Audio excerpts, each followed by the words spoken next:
Welcome back to the Breakdown Report. My name is Tavon.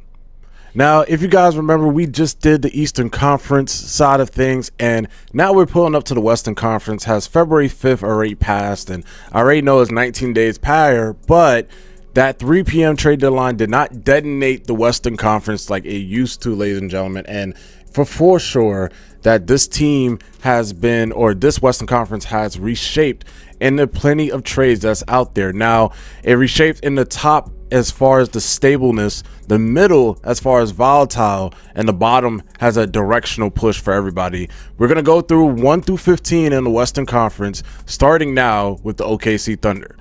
Now, with the Thunder, in precise precision, they have the best record in the Western Conference. They've looked good, but the context has mattered the same. SGA has been out a few weeks, even prior to the All-Star weekend. Minor injuries has been piling up this team, and yet they are still 44-14.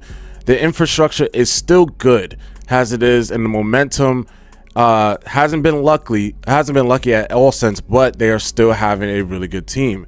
As of right now, OKC acquired Jared McCain in that trade, in that deal, to get a point guard in place of SGA being out. And as they know, they traded Osman Dang to Charlotte to create that $6.667 million trade player exception inside that deal. Now, with that in mind, the trade rules as it has applied, McCain was absorbed using the Dang exception, in which they got him from the Philadelphia 76ers inside that deal. No salary allegation violation at this time, no apron triggers, and as far as cap notes go, they maintain flexibility, no hard cap issues, still asset rich as it is for the Thunder. The direction is they did not panic, did not chase insurance. They trusted the health and development of their team, and they are waiting now for their star player and former MVP, SGA, to come back into the fold and remain the Western favorites and potentially become the conference favorite, if anything, and potentially go back to getting a championship. Now, going to number 2 seed is San Antonio, 41-16. They're 9-1 of their last 10. Second in the Western Conference, 26-13 in the conference as of right now. This is a real team. With Jeremy Sochan being gone from this team as far as a buyout, they gradually removed him from the rotation. He was eventually released, signed on to the New York Knicks, but he wasn't really a dismissal in terms. This was just more of a fit prioritization as they went with Julian Sampenny as the person. Spurs choose ball movement, spacing, and defensive discipline, which this team has already banked on with Stephon Castle and Victor Wembanyama, and they surge afterwards. Deadline behavior is no splash moves, no nothing, no panic, no nothing as far as their movement goes, and they trusted no rentals at this time. They are trusting their infrastructure as it is. They have plenty of cap, they have clean books, no apron stress whatsoever, and they are financially flexible just in case if anything should move. Spurs definitely are a winner for this year's trade deadline coming in. Now, for the Houston Rockets, got to talk about them as well. Houston, very elite defensively, has it right now, but a very concerning offense, to say the least. Kevin Durant and Reed Sheppard has been one of the most consistent players, but players like Jabari Smith, Amen Thompson, and Alfred Sengun has completely fell off the map in terms of their production. Sengun is a defensive cone out there. Amen Thompson cannot shoot the ball at a high efficient rate, and Jabari Smith hasn't been shooting the ball well either. And while this team has just gotten some concerns as far as their defense, as far as their offense wise, they also lost out on Steven Adams as a backup center. Now, in the scheme of things, with no moves that's going on with Houston, in the playoffs, the spacing becomes everything. The offense is going to be a prior thing that they will need to adjust and need to work on. And the defense is going to be the reason why they are going to remain in games, especially with KD at the helm. Now, with all this in mind, please note that the Houston Rockets are in this 3rd seed, but can still drop as far as the 6th seed by time of things. So again, if Houston can get it together, they can definitely get a big playoff run coming in. Now, with the Denver Nuggets coming into hand, they are currently 36-22. They survived a brutal stretch with Nikola Jokic and Eric Gordon being out.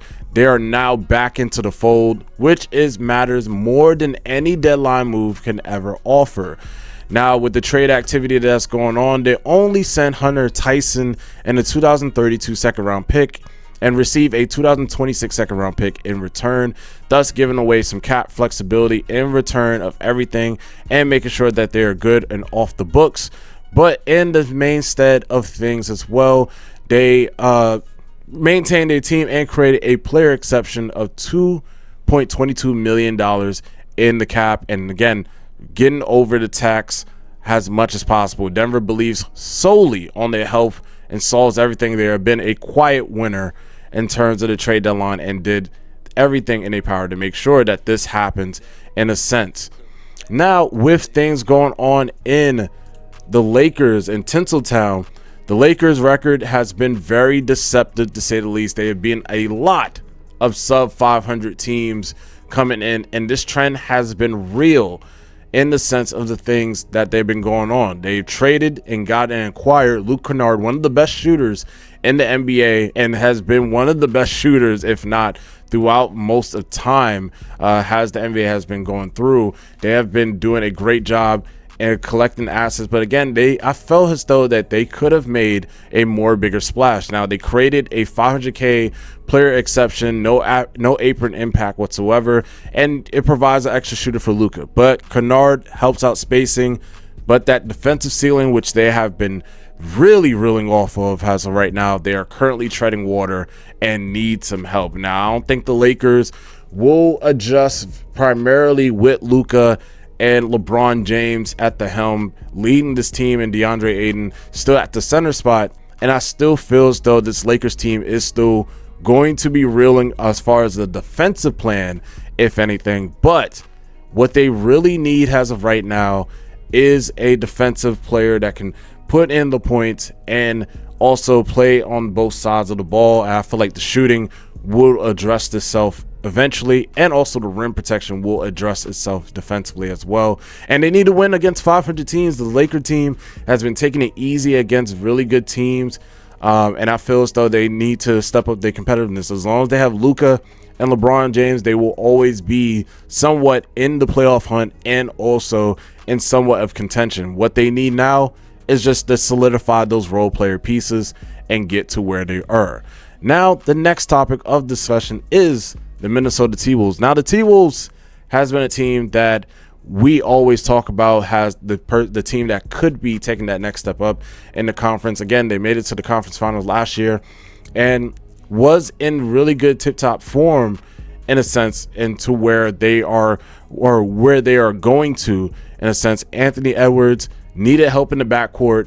They could not find a star to place in for Minnesota, but they did ended up getting Ayo Dosunmu, who is coming from the Chicago Bulls, and he has been shooting 40% throughout this season as far as three-point land, but also they getting a secondary ball handler, even though he's not the best, a really good three-point shooter, and some defense and length and size at that position, whether it be the point guard. They get Ayo Dosunmu and Julian Phillips. They trade away the young prospect of Rod Dillingham and Leonard Miller in a couple of seconds.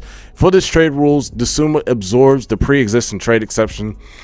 And for as far as cap notes, it does create a 6.57 trade player exception. This is practical for the T-Wolves, and again, they're stabilizing and making sure that their roster is ready to compete. Regardless or not, they still got rid of Mike Conley and got back Mike Conley, so they ended up getting a veteran player back into the locker room and another guard just in case, in which they made him a smart winner. Nice move by the T-Wolves. A small move, but something nice. Phoenix Suns, 33-25, a surprise, resilient team that is right now in the 7th spot, and nobody thought they would be in the 7th spot. But the Dillon Brooks injury really hurts, especially with his broken right hand that happened. But the great news about it is they did get Jalen Green. Now, for the trade that they happened, is a small trade. Cole Anthony, who got released prior to that. Amir Coffey, who I believe is still in the team. They send Nick Richards and Nigel Hayes-Davis over to the Toronto Raptors. In the trade rules, they use, and the Milwaukee Bucks, they use veteran minimum exceptions. For the cap rules, they created a $5 million trade player exception and also a $2.4 trade million player exception in the depth. they get more depth inside and also becoming more health dependent, I feel as though Phoenix stayed pat and did what they needed to do. They are not looking to win a big thing, but they are looking to at least separate themselves in the slightest of things as far as the Western Conference, and just to stay healthy and continue to ride the wave that is their historical season. Because again, nobody thought that this Phoenix Suns team was going to do anything, especially with only Devin Booker being there. Now with Jalen Green coming back and getting a potential 20-point scorer, and then how the way that Dillon Brooks has been playing and been getting almost close to 20 points as well. He has been doing a great job. Nothing to say the least for this Phoenix Suns team, who will be making it difficult for a first round exit for anybody that is going to be facing off against them. Now, the Golden State Warriors, we got to talk about the Golden State Warriors in a sense. They are 30-27 as of right now in the 8th seed. And with the Jimmy Butler injury, he had the torn ACL.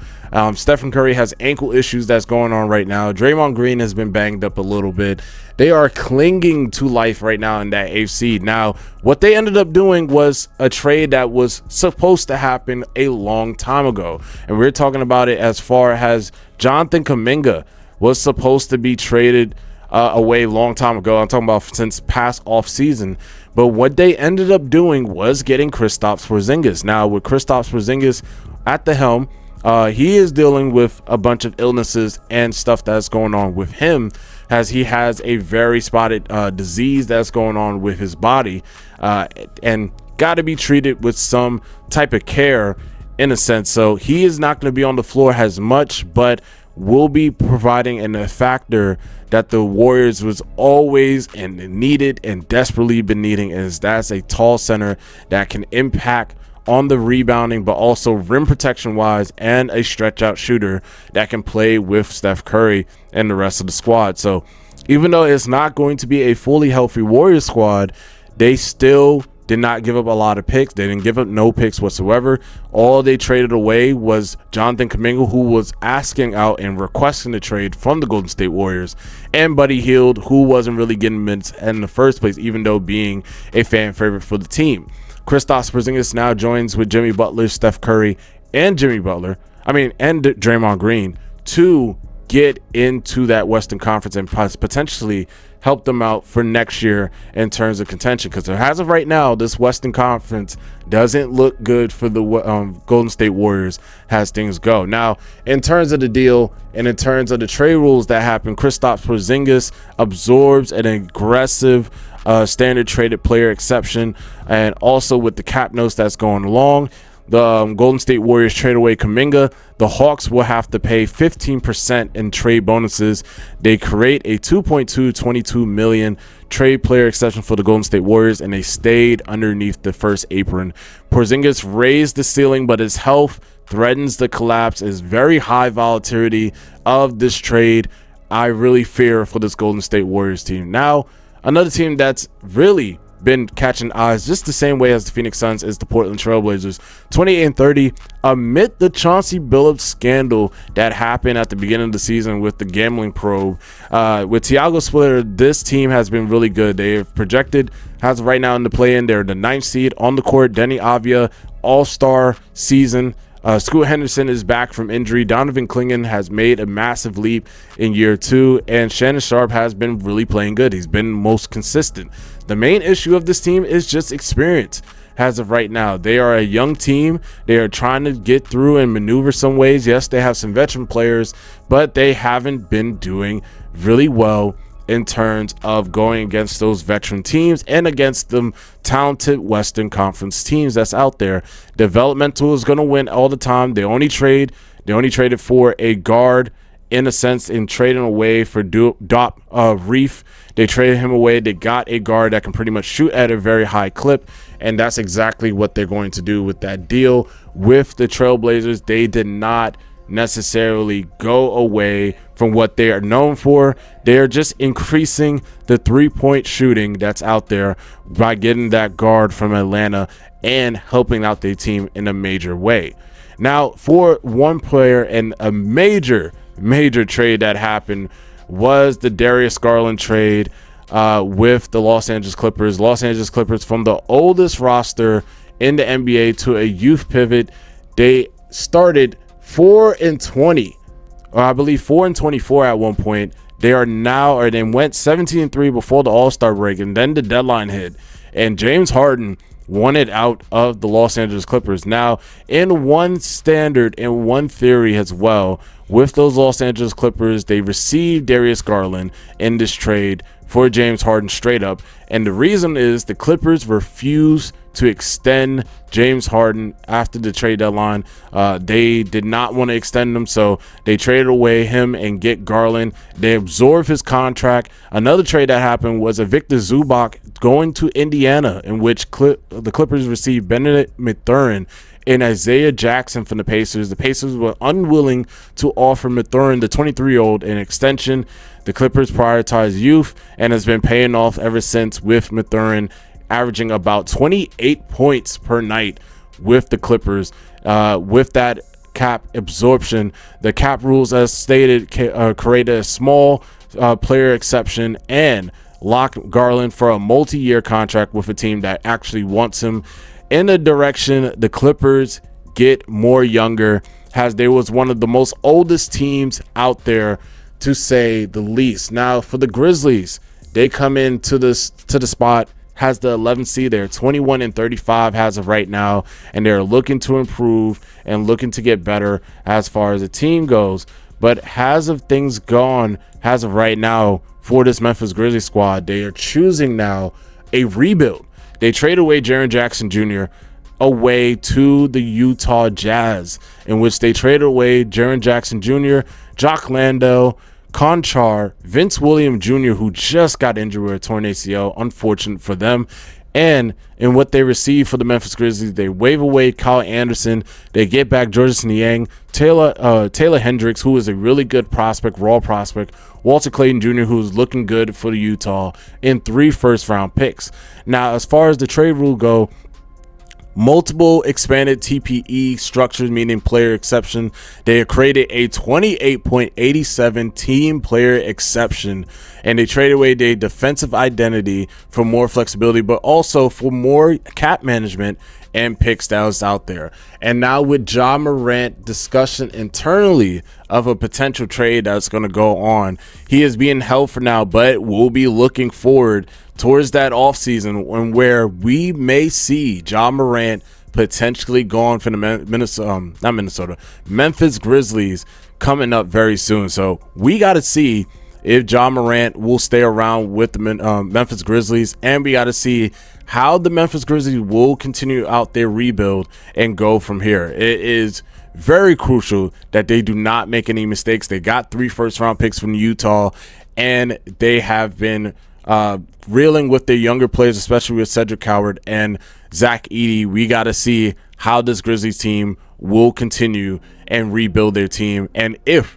and when this trade will happen with Ja Morant, and will be the offer and will be the final stand for them coming in. Now, with another team that has been trading down and basically trying to rebuild, it is the team that we all look for, is the Dallas Mavericks. Now, the Dallas Mavericks traded away Anthony Davis inside of a deal, and Anthony Davis era has officially ended with the Dallas Mavericks. Nico Harrison committed sins trading away Luka Doncic and traded him to Los Angeles Lakers for Anthony Davis straight up. And now the Mavericks is trading Anthony Davis, Dante Exum, Jalen Hardy, who went to the Washington Wizards, been playing really good as recently, and D'Angelo Russell, who has not played a minute for the Washington Wizards, in which Dallas gets away Chris Middleton, Marvin Bagley, AJ Johnson, and some picks. In prior of that notion, the trade structure, it creates multiple of mini transactions, and in forest cap notes for the Dallas Mavericks, they created a $20.83 million trade player exception and a $2.9 million trade player exception. They save up on a lot of cash and getting rid of a lot of contracts. But not only that, inside of things, they are now building with Cooper Flagg as the helm, and likely a tank position that has it right now for this offseason, which they will get a lottery pick, and they can now look for other assets and other trades as far as moving Kyrie Irving potentially in the offseason if they choose to do so. Now with Utah coming in 18-40, they are now currently the 14th seed in the Western Conference. They acquired Jaren Jackson Jr., as you guys know, and paired him up with Lauri Markkanen, Keyshawn George, and with Ace Bailey, as they will be continuing on and trying to develop that team from the ground up. And they still have a amount of assets that's going on with this team and a lot of cap management. But with Jaren Jackson Jr., he was diagnosed with a tumor. Thankfully, they caught it early. It was surgically removed. He is out for the season. So the Utah Jazz are more than likely going to be tanking. They just got fined $500K for blatantly tanking. They use a lot of exceptions as onto the deal, especially the John Collins exception. They are still asset rich and likely tanking towards that top 5, top 10 pick that's coming up. They're going to be more future focused coming in. The 14th seed coming in right now is the New Orleans Pelicans. As we move on to the next team, 16-42. This is probably the most confusing team out of the Western Conference by none as of things go. Now, Zion Williamson was out for a little bit during the season with a calf injury or hamstring injury, but he was only out for about amount of 10 to 15 games, in which he has come back and has played over at least 25 games, 30 games coming into this season so far. So probably his best stretch of games being played, considering his injury history and the amount of times he has played within the season, or played within the past 5 seasons. Zion has not been the most healthiest. So again, him coming back has been huge, but this team's record still stays the way it is and still becoming one of the worst Western Conference teams that's out there.